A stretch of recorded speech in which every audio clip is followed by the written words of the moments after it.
మీ పిల్లలు పన్నీర్ పులావ్ చేయమన్నప్పుడు ఇలా ట్రై చేయండి. పన్నీర్ని ఫ్రై చేసుకోండి. Corn, carrot, capsicum, garam masala దినుసులు, షాజీరా, లవంగ్, ఏలక్కి, curd, ginger garlic paste, salt, garam masala, పచ్చిమిర్చి, పుదీనా, కొత్తిమీర అన్నీ రెడీ చేసుకొని ఇప్పుడు 2 స్పూన్స్ గీ వేసుకొని మెల్ట్ అయ్యాక ఫస్ట్ షాజీరా కొంచెం వేసుకుంటున్నాను.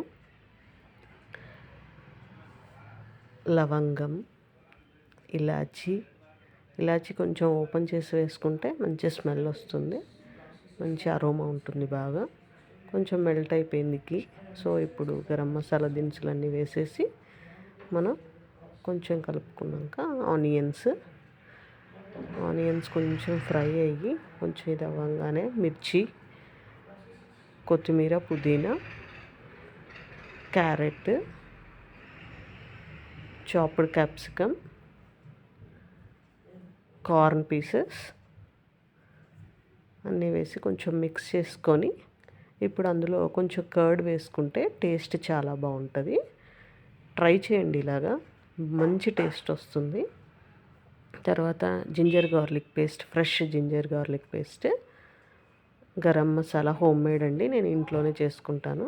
తర్వాత సాల్ట్, చాలా బాగుంటుంది. ఇది ట్రై చేయండి, పిల్లలు చాలా ఇష్టంగా తింటారు. కొంచెం కారం వేసాను. అన్నీ మిక్స్ చేసుకున్నాక బాస్మతి రైస్ నానబెట్టి పెట్టుకున్నానండి 1 అవర్.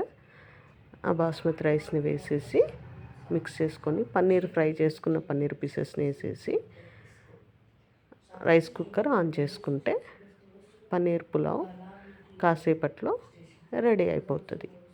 చూసారా ఎంత బాగా వచ్చిందో, మంచి అరోమా వచ్చిందండి. చాలా టేస్టీగా ఉంది. పిల్లలైతే చాలా ఇష్టంగా తిన్నారు.